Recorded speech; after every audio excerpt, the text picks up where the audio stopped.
All right, everybody, we're going to get started. Welcome to the Somerville Job Creation and Retention Trust meeting of March 1st, 2023. My name is Annika Van Eaton. I am the Managing Trustee of the Job Creation and Retention Trust, and I call this meeting to order at 6:04 on July 16th, 2022. Governor Baker signed into law an act relative to extending certain state of emergency accommodations, which allows public bodies to continue holding meetings remotely. This act extends the expiration of these provisions pertaining to the open meeting law to March 31st, 2023.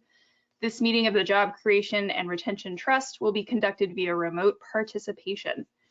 This session will be recorded, is being recorded currently, and will be public record. I will now ask the board members to confirm they are in attendance in alphabetical order. Tom Bent. I'm not here yet. Vicky Coates. Here. Silvana Dinka. Present. Present. Matt McLaughlin. Yeah. Colleen Moran. Here. Rachel Ned Carney. Present. Annika Van Eaton, present. Rand Wilson. Here. Great. We have a quorum. I will now ask city staff to present a few house rules about using the technology. William. Thank you, Annika. And it looks like Tom is on the line now as well. So thanks everyone for being here. As you all know, my name is William Blackmer, and I'm the Workforce Development Coordinator for the City of Somerville and serve as staff to the Job Creation and Retention Trust. When an agenda item is presented, any presentation materials received ahead of time will be displayed on the screen. When the chair asks for a public comment, please use the raise hand function if you would like to speak, and you'll be unmuted one by one and given 2 minutes to speak. Trust members, all votes must be roll call votes with a motion and a second. The chair will call on each board member for a yes/no vote in alphabetical order. Any questions or comments that are typed into the questions or chat boxes in the control panel area of your screen will be part of the public record. And I was just seeing what was in the chat. Will be part of public record in accordance with open meeting law. As always, we have many important items on the agenda, so I'll pass it over back to Annika to get us started with the first item. Awesome. Thanks, William. We are going to start with the review and approval of the January 19th meeting minutes. So attached meeting minutes, let's see. William sent in advance meeting materials with drafts of the meeting minutes from our last meeting on January 19th. Are there any edits or revisions to be made before approval? Folks could check those out and let me know.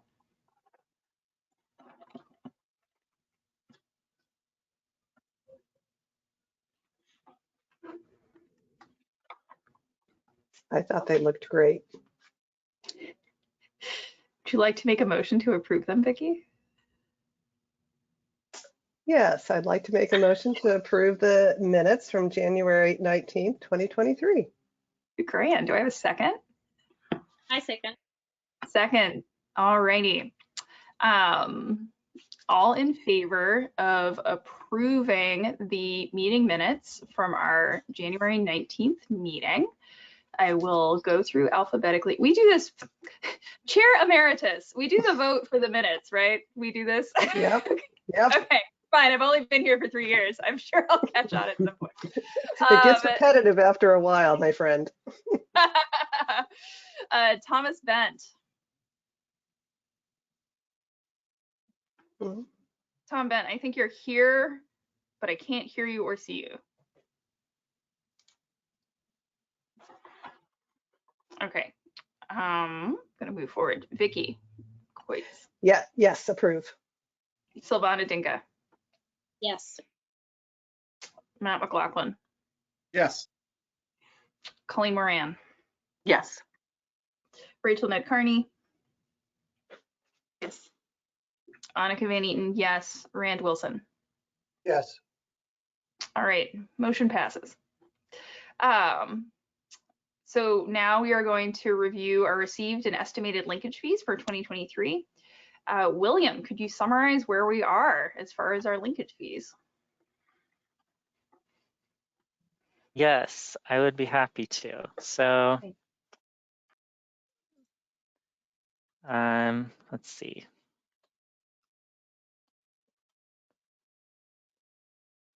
Let me make this a little bit bigger.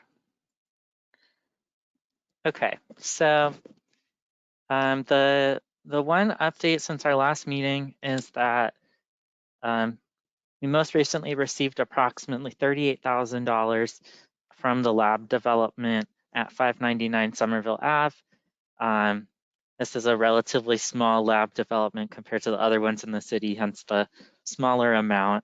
But with this recent contribution, the trust's uncommitted funds are now over $750,000. And since we still have many projects in the pipeline, we have an additional 1.3 million that's estimated to arrive within the next few months.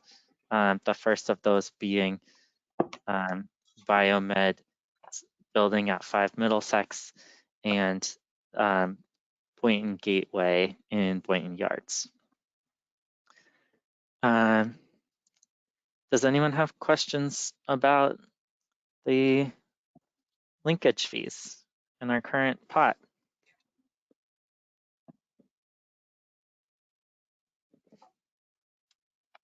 All right. All right, thanks, William. Yeah. I think reviewing the current status of our investment priorities that we selected is next. If you want to take that as well.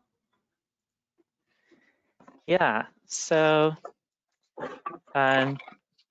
building off of the accomplishments we talked about in the January meeting, we're continuing to address these investment priorities as voted on by the trust this past fall.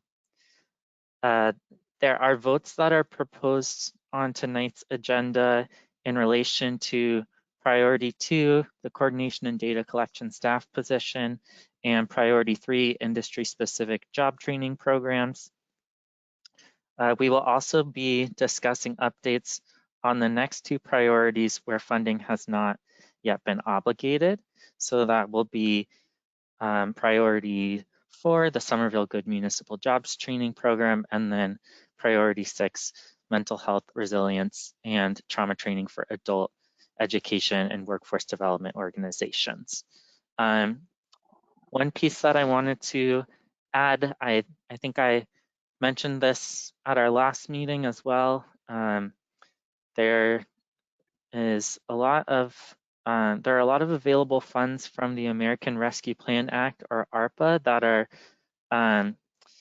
currently part of RFPs or RFPs that just closed for the city of Somerville. So I'm meeting regularly with the ARPA team in Somerville to learn about the investments that are made and how those overlap or complement the work that the trust is doing. So once we have, we might have a round of funding decisions by the next meeting, in which case I could share a little bit about funding that may relate to some of the trust priorities as well.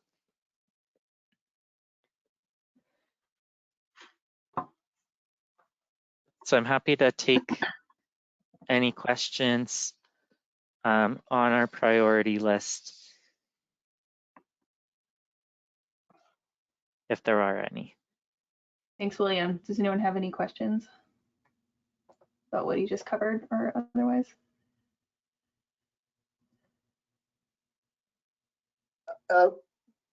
William, what was the name of the document that you emailed this document to us, right? Yeah, I should What be was the sharing. name of it? So this is the investment priority tracker. Investment priority tracker. When I open that, I don't see the same thing. It might be on the other tab. There's 2 tabs at the bottom of the Excel. Oh, I got it. It's a PDF that I got. I didn't get an Excel file. So the Excel is the live version. I just took a PDF of where things currently were at so that people didn't have to navigate between different tabs or look at things that weren't currently relevant. Okay, but the problem is I can't read what's on your screen because, you know, my eyes aren't that good for such small type. There's just a lot of very fine. But so. Yeah, this I does- see what the problem is, William. The PDF did not include the status column. It only Oh. included the column A for some reason. Okay, are you able to see it shared on the screen right now? Maybe make it a little bigger. Okay. So folks, just also, in case anyone wants to navigate themselves a little bit, you can zoom in at the top. There's a zoom button, but also if you do a trackpad, I go see to that. it, or will let you zoom in additionally and move around a little bit on your own. I see it. Thank you. Thanks. And I So just I'm looked again at the PDF. The status appears on the second page. So it's really hard to track the status in the second column to the first column. So you might have to make it like a landscape view next time or something. Okay.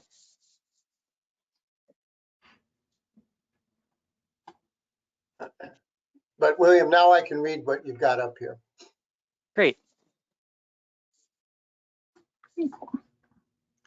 Thanks for the Zoom reminder, Rachel. I always forget about that. It's very helpful.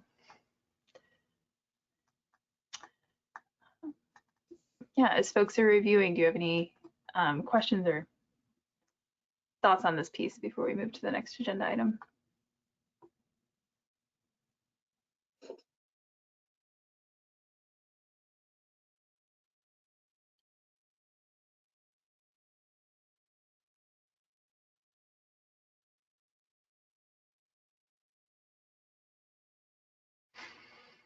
I'm sorry, William. I see at the 15 priority number 6 mental health and then trauma training, and it says next to address. What does it mean, this one? Yeah, so that will be, so since we have, basically since we have plans right now to, address and put funding toward priorities 1 through 3, and also there are some funds already committed to priority 5. For priority 4 and priority 6 are both going to be discussed in tonight's meeting. We're going to get an update from the subcommittee that met in relation to priority 4, and then also for priority 6, we're going to talk a little bit later in the agenda about just kind of a broad overview of what this priority is and see if there are board members that would be interested in joining a subcommittee to work on this a little bit further.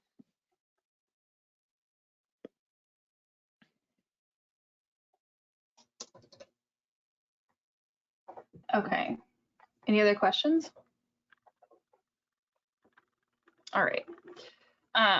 So I am, Tom, I just forwarded the link to you with a phone number.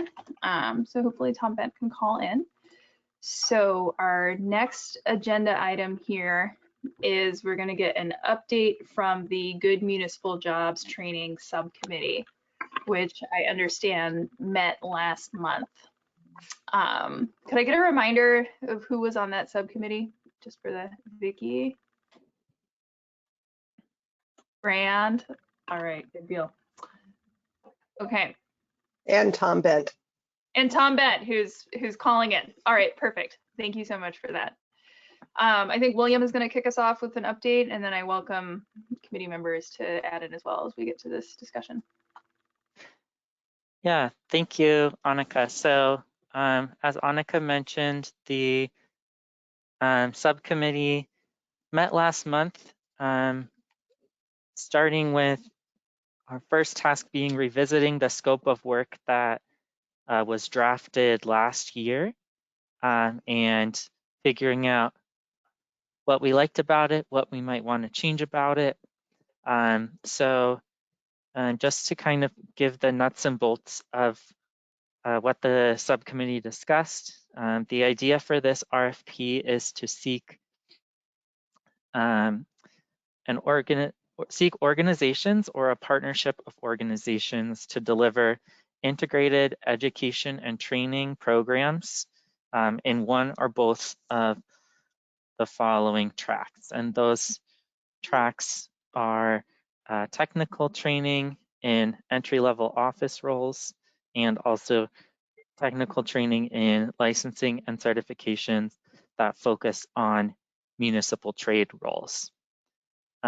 So just for a little bit of context, we're emphasizing here that we're seeking integrated education and training programs for this RFP, and an integrated education and training program, as it states here, is a service approach that provides adult education and literacy activities concurrently and contextually with workforce preparation activities and workforce training for a specific occupation or occupational cluster for the purpose of educational and career advancement. So in other words, this program is seeking a partnership that is not just as delivering an industry-specific training, but is combining that with literacy activities and also with adult education. So having a training that's really addressing all of those needs at one time as an individual is looking to enter a specific career. The subcommittee has proposed $400,000 to be available under this RFP, and the thinking around the $400,000 is that the hope is to fund multiple training programs. So we're not necessarily looking for one provider that does all of these things, but looking to provide or looking to fund hopefully a couple of partnerships, maybe one that's more focused on the track A and one that's more focused on track B, or also it could be more than one on a given track. So I had mentioned this in the email, the ideas of what would make for an ideal proposal. A lot of this is similar language to what we've had in our previous RFPs, with asking for the inclusion of wraparound social support services, career navigation. We got a little bit more specific in this one, explaining that we're looking for the training providers. The idea is to have the training providers establish connections with human resources at relevant employers, including City of Somerville, to gain awareness of the current vacancies, the application process, the interview process, and make direct referrals. And then just the last bullet I wanted to talk about is that where this idea is encouraging proposers to include adequate training stipends, and we're recommending that the stipends pay the Somerville living wage per training hour for the participants. So that was a lot. I'm curious to hear thoughts and feedback, or also if there's anything else that the subcommittees wanted to share about our draft for the RFP, and then we can discuss kind of next steps based on that.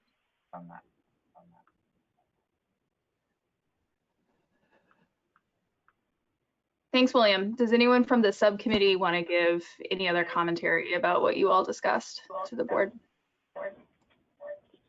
I might just mention that this concept came to us from the public early in 2022.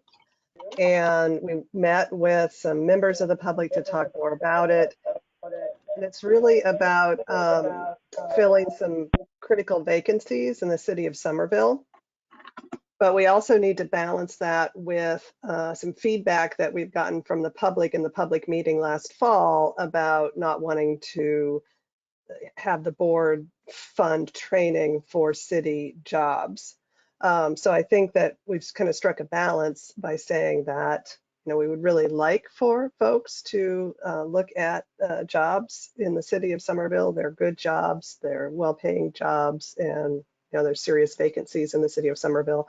But if you can't place somebody into a city of Somerville job, you won't get penalized if you are able to place them into another good job resulting from that training. So just wanted to add a little bit of that context for board members as well. Yeah, Annika? Yep, sorry folks, I crashed and was gone, but carry on. Rand, onward, I'm back. Well, just sort of following up on Vicki said, we really want to create a pathway for Somerville residents to work for the city. That's what I want to do. I think there's a real need for it. And there are, these are pretty good jobs, you know, they could, of course, they could be better, but there ought to be a real pipeline from the high school and from city residents to be prepared for city jobs. I think we'd be really doing a service to the community with our funds. Annika, I have a small Yeah, question, but more. What's up? I totally agree for this new path, and I hope that residents will have this opportunity, the golden one. My question is, do we have yet a list of requirements? Like what kind of skills are required?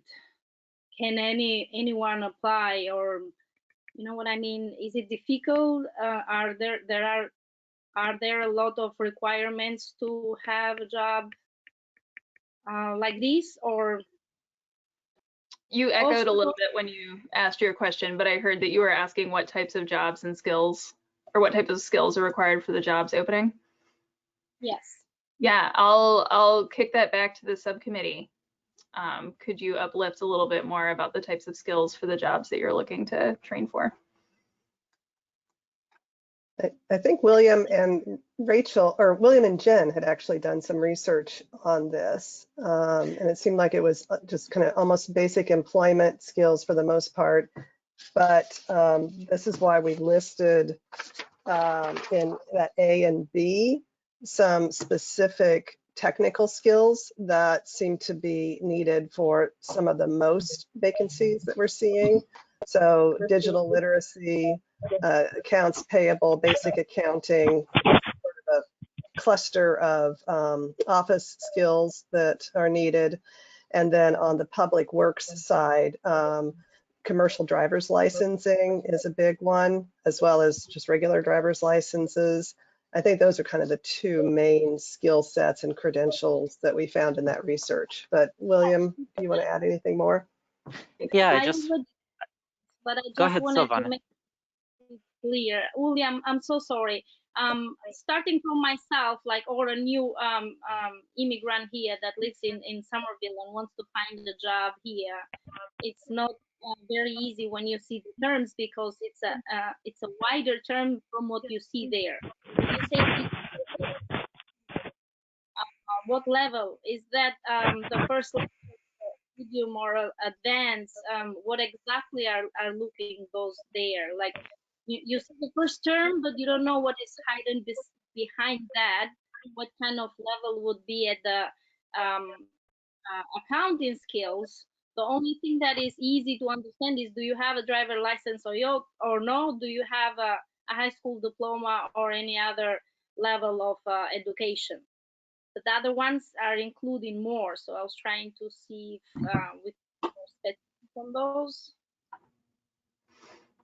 Yeah, that's a really good question. I would say that I think this draft of this RFP scope is mentioning the skills a little bit more broadly than they would be mentioned on a specific employer's job description. So I think the goal here is that we understand that the city of Somerville is one of the employers that we're hoping graduates of these programs could be hired with, but that there are other employers that are hiring for positions with similar skill sets, and each of those jobs is going to have slightly different requirements. These are, broadly the types of requirements that we've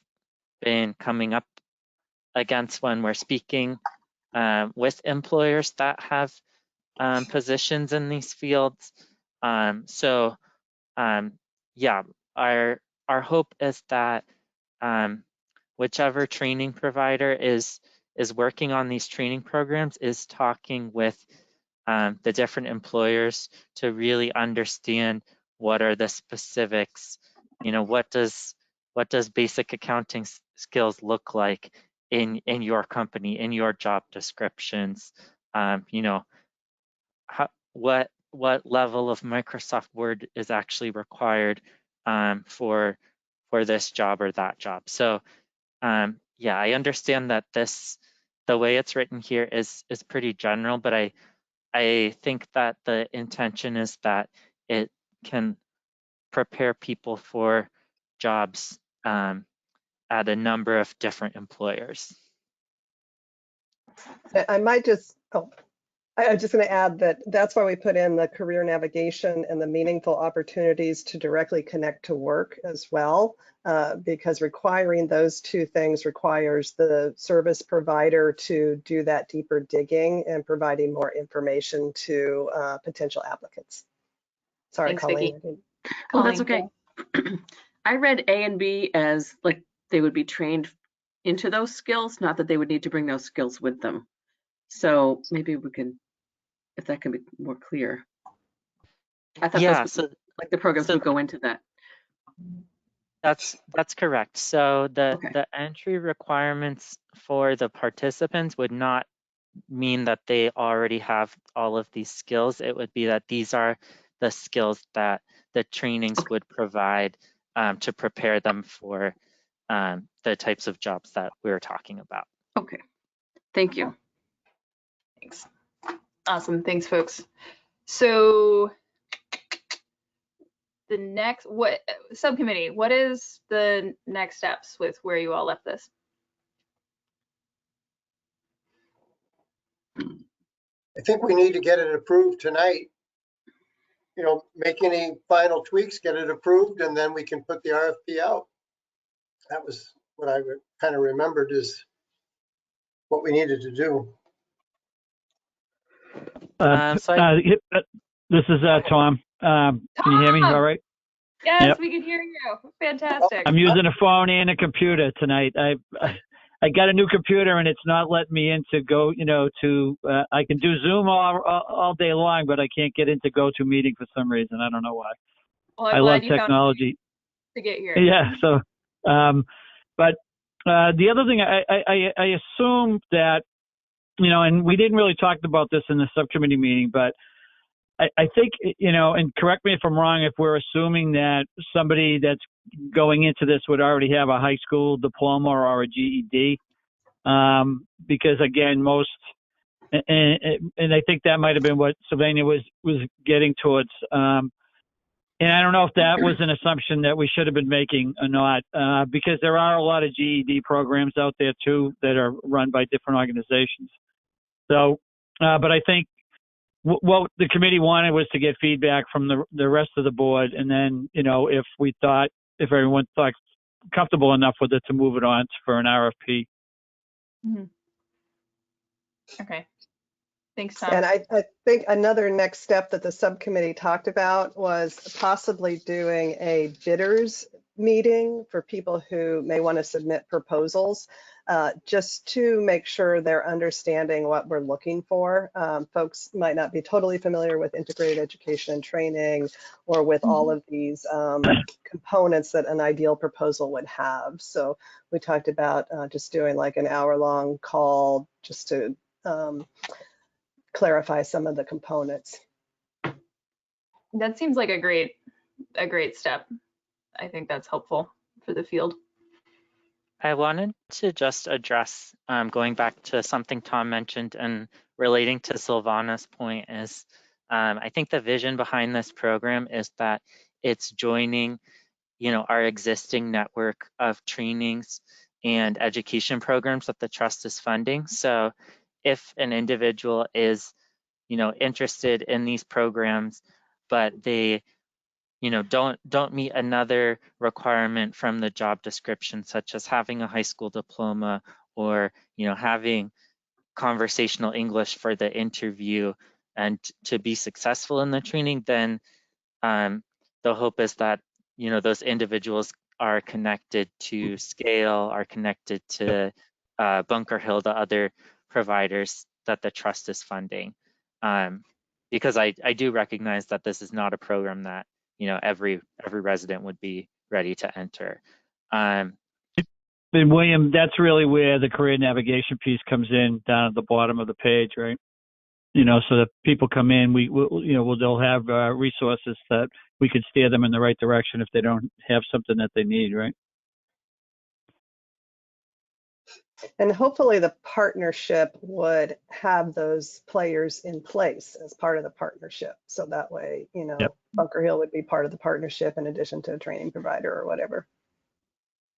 All right. Thanks, folks. Any other questions or feedback from board members who weren't on the subcommittee?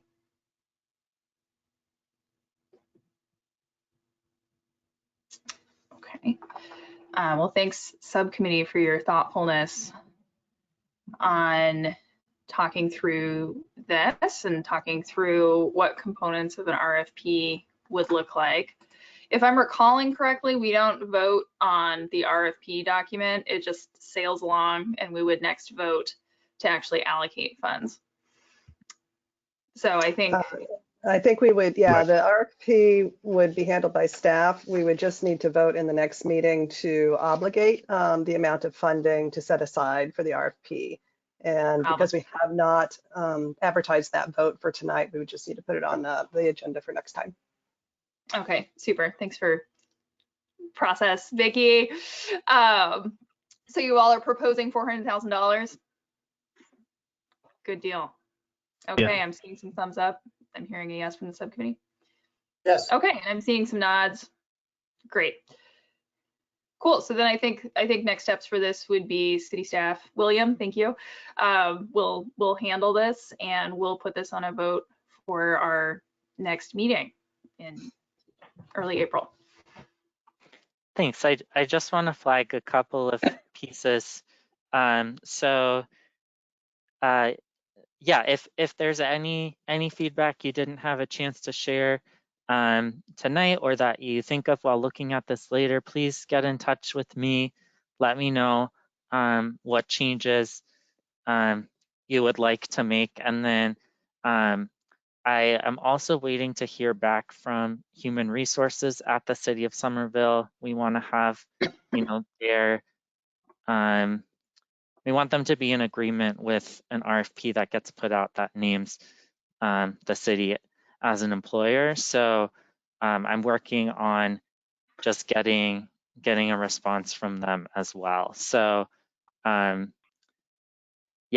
I think that if we're feeling good about the direction that this is going and they're agreeable to the language that we're using here, then we can get a vote for this on the upcoming agenda. Okay. Thanks, William. That's obviously a critical part, the consultation with the city. Thanks. Yeah, great point, Rand.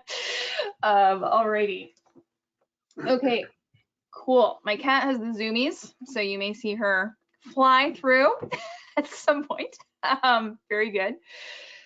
So our next agenda item is touching on our priority number 6. So this is the 6th in order of the investment priorities that the board had voted on, gotten public comment on, and then officially voted on.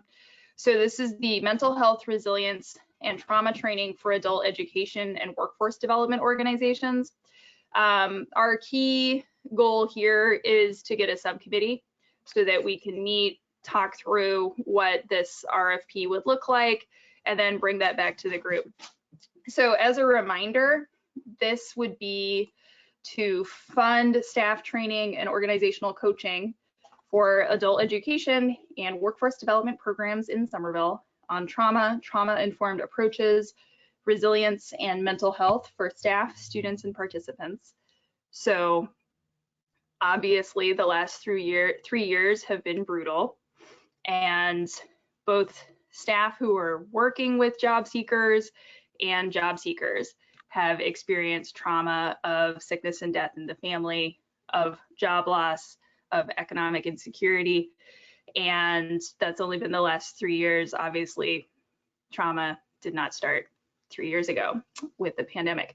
So this is something that we have heard from the field is support that workforce development professionals and others would be interested in to ensure that they are best supporting participants of their programs and supporting them with navigating either the training program or the job search experience that they're having in a way that is empathetic and supportive to anything that they may have experienced.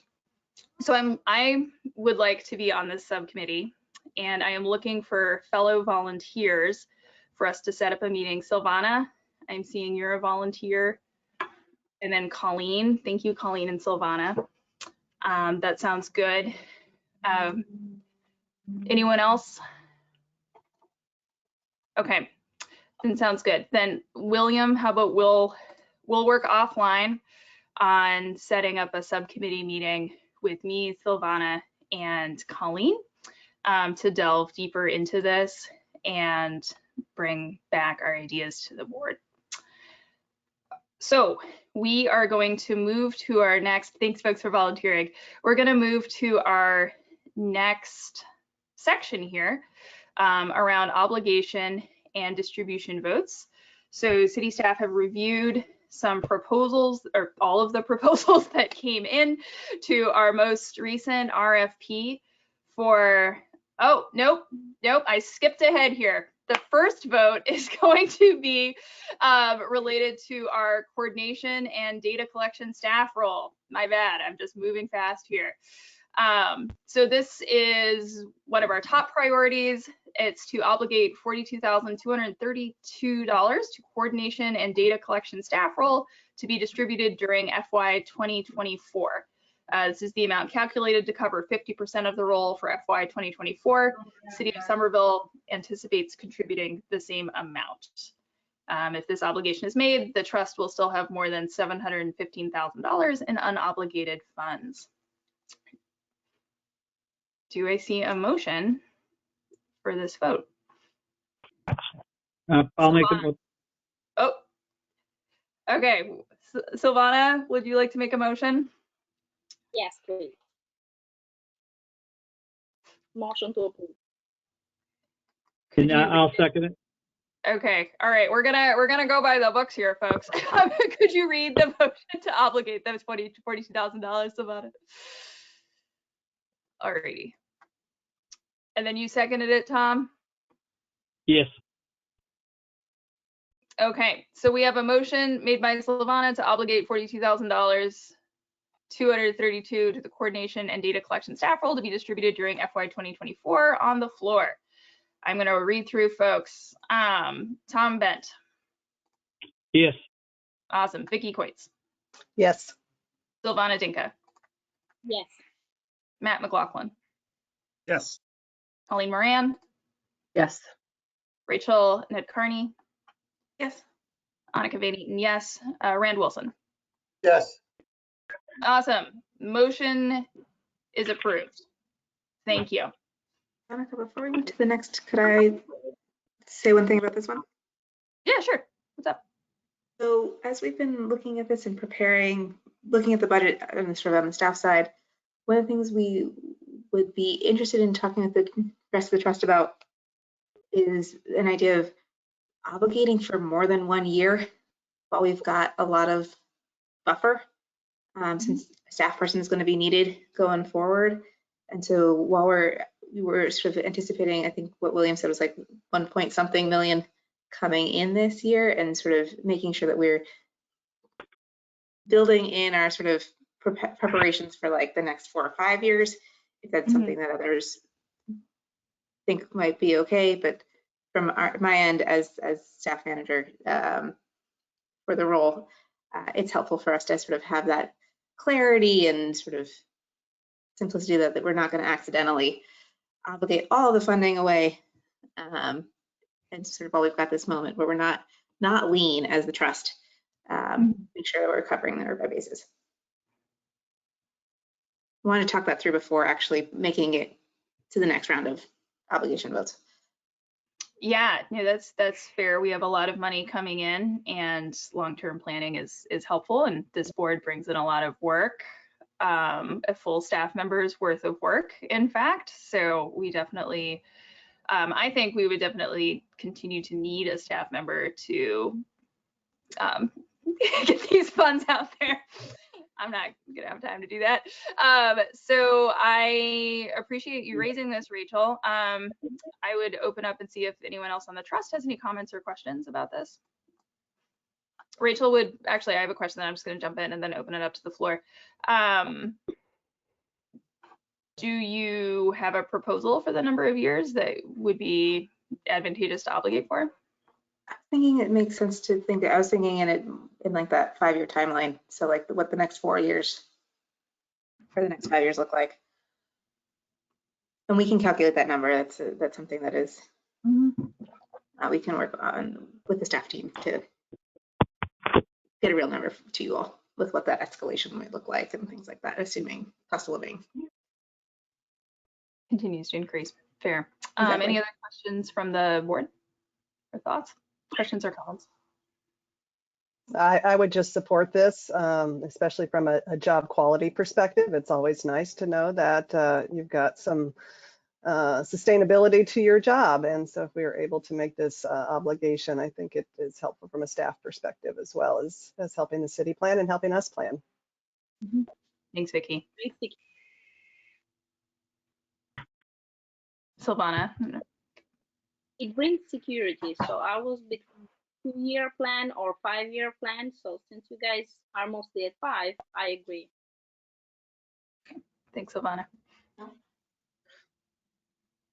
Anyone else? I think that's, yeah, great suggestion, especially when someone is looking for something that's sort of in the mode of grant funded, if they know that it's going to be there for a bit. So that's nice. Yeah. Good for recruitment and retention. Yeah, I just want to sort of lay that out. that it's, and not risk accidentally giving away all the money. I don't think we'll be in that position for a while, but just in case. Great. Thanks, Rachel. Then I think it would be helpful to have an estimate, and we can talk in preparation for the next meeting of what type of vote we would bring to the board. Perfect. Yeah, we'll work on a proposal and get some real numbers to that. Awesome. Cool. Thank you for raising that. Alrighty. So votes B through D are related to distributing funds in response to, or for proposals that were in response to our RFP for the industry-specific training programs and innovative programming. So William shared in advance a memo reviewing the different proposals that we received. We received 4 in total. And so before we jump into the actual votes, I'd like to give board members a chance to pull up that memo and raise any questions or any comments, I think, before we get into the votes.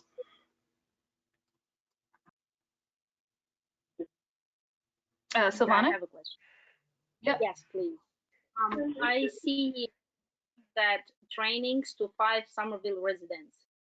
My question is, why only 5, and which one are the criteria to select these 5? Thank you. William, you want to take that? So in relation to the Justice Start training, Yeah. Silvana Yeah. was asking why 5, and then what are the criteria for selecting the 5? yeah, so the 5 is the goal that is based on the current capacity of Justice Start. Right now they have capacity to train 36 individuals per year, 18 in their biomedical track and 18 in their IT track. They get, upwards of over 100 applications a year from interested individuals for the trainings. So this is, keeping in mind the different funding sources that they get. They had, tentatively told us last fall that they anticipated they would be able to get 5 residents into the training for 2023 from Somerville. They completed their recruitment and started those classes in January with 5 residents, if I'm not mistaken, 3 in the information technology track and 2 in the biomedical careers track. The good news is that their Justice Start is undergoing a lot of growth in the next couple of years as they're building out a training center in Cambridge that's attached to the Ringe Tower project, which they also own property, their housing, affordable housing property there already. So the good news is that in 2024, 2025, they're expected to double or possibly even triple the number of participants going through their adult career programs. So we're really hoping that in the future they can, train even more Somerville residents in these areas. This is just kind of what they're able to do currently with their space limitations and staff limitations. So. Thank you, William. Well, thanks, William. Any other questions? Dealing with my webcam. Help.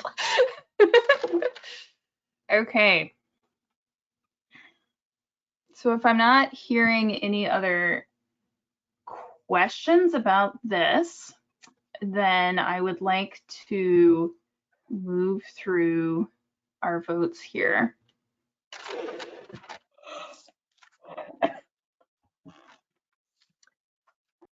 I just want to say before we move into the votes that I appreciated the analysis about why the fourth was about no recommendation. I thought that was really helpful just to read why it didn't line up right. Yeah, I would echo that. Thank you, Colleen, for raising that. Thanks, William, for this thoughtful analysis of our proposals. Yeah, sharing. and just one note that I wanted to put in context before the votes is that the trust has already released the RFP clearly and gotten the responses, the obligation has been made. So any distribution votes that are approved, which are votes B, C, and D, are not going to drive down the amount of available funds because that's already been accounted for with release of the RFP. So in other words, 715,000 is still in the pot regardless of which of these get approved. If none of them get approved, even more will remain in the pot. I hope I'm not confusing the point. Yeah, basically, we've already set aside money for the things that say to distribute. Yeah, that's just sitting there waiting to be distributed to somebody. Yeah. Alrighty, Rachel, comment. I think one of the things that, and I just was sort of curious if others have thoughts on this too, is one of the things that we were excited about when getting these proposals is the creativity and the range of proposals that came in with by adding that innovative program language. We think that's part of what led to this.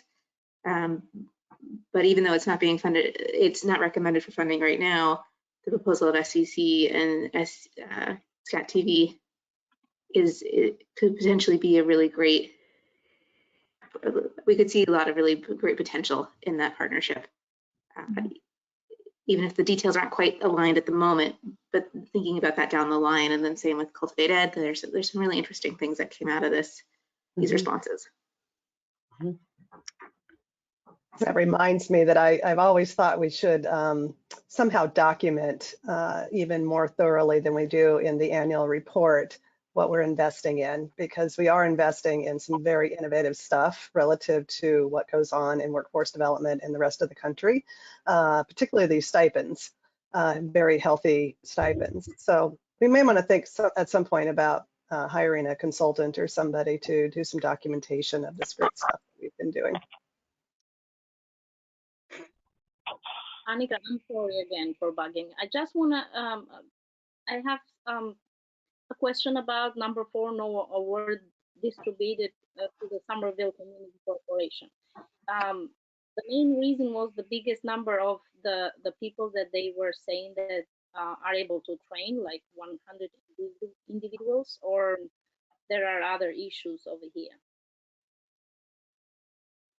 So my understanding, and William, I will turn to you for your analysis, was that it didn't appear that the proposal was going to put a lot of funding into the education courses for the participants. William, could you share more about your concerns about the proposal? Yeah, I think, you know, we were really excited about the potential size of this training. Funding, you know, training for 100 individuals is, you know, a very great number. When we were reviewing the budget for the proposal, however, it was only showing about $6,000 going to the class educators. The majority of the budget for the proposal was going to 2 coordinator positions. So we wanted to see, you know, I mean, my perspective is that we want to see a larger proportion of the proposed budget going to the actual instruction of the training. And it didn't seem necessarily feasible that 100 individuals will be job ready through a $6,000 amount being spent on this type of training. So as Rachel alluded to a little bit earlier, we are, very excited about these types of collaborative initiatives, collaborative proposals, and we will reach out to SCC to talk a little bit more about this proposal and see if, making sure that they're aware of when we have funding coming up in the future, if they would like to apply with a revised version. That would be great. Thank you. And it makes sense. I am so sorry that I just did the question to be clarified for myself, but it totally makes sense because we are trying so hard for the residents and the participants to profit. They will be at the front line, at least what we want. William, this is Tom. When I looked at this, I agree. It just seemed like it was very ambitious. And again, $6,000 towards 100 individuals. And it wasn't really clear what they would actually come out of it with either. So I think, while it's a very interesting proposal, I think it really needs to be fine-tuned a lot more before, I'd be ready to fund it. Thanks, Tom, for your comments. Thanks, Silvana. Okay. I would entertain a motion for our vote for B, for just to start. Seeing no further questions or comments on here. Vicky, I make a motion to distribute $126,051 to Just to Start to deliver biomedical and IT trainings to 5 Somerville residents. thank you. Do I see a second? Silvana seconds. All right, I'm gonna go through. Tom Bent, Yes. Vicky, Yes. Matt McLaughlin, Yes. Colleen Moran, Yes. Rachel Nick Carney, Yes. Annika Van Eaton, yes. Rand Wilson. Yes. Awesome. Measure passes. And Silvana Dinka, yes, because you left me. All right. Anna Dinka. Yeah. Yeah. All right. Here we go. My bad. I'm new at this here. All righty. For BFIT. Would anyone like to make this motion? I will. Awesome. Good. Colleen. I move to distribute $214,000 to Benjamin Franklin Cummings Institute of Technology to deliver clean energy and IT trainings to 15 Somerville residents. Do I see a second? I'll second that. Tom seconds. All right. All in favor. Tom Bent, Yes. Vicky Coates, Yes. Silvana Dinka, Yes. Matt McLaughlin, Yes. Colleen Moran, Yes. Rachel Nick Carney, Yes. Annika Van Eaton, yes. Rand Wilson, Yes. We're on the edge of our seats. Measure passes. Thank you. Vote D. I am going to step into this and I make a motion to distribute $55,000 to Mass Cultivate Ed to deliver a jail to jobs workforce development program to 10 Somerville residents. I second it. Second. Rand seconds. All in favor? Tom You Bent, beat through it, Colleen. Yes. Vicky Coates. Yes. I didn't actually Rand, I'm just smiling. So everyone else did. Silvana Dinka, Yes. Matt McLaughlin, Yes. Colleen Moran, Yes. Rachel Nick Carney, Yes. Annika Van Eaton, yes. Rand Wilson.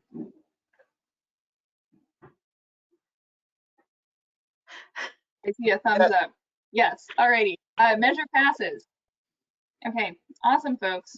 Thank you. And I would now like to open it up if there are any additional items not reasonably anticipated by the chair. Annika, Oh, I would, William. I'm sorry. I would love to go back just to put into perspective that these votes tonight bring up the number of individuals that the trust is funding for the year when we're bringing in Asian American Civic Association, which is already working with up to 20 residents, Perscolis with up to 15 residents. So these distributions made tonight bring that number up to 65 residents for the year that will receive training. And this compares to the 41 that we reported on in the last annual report. So I'd say that's a pretty big win, seeing that year on improvement in individuals receiving free job training from the city.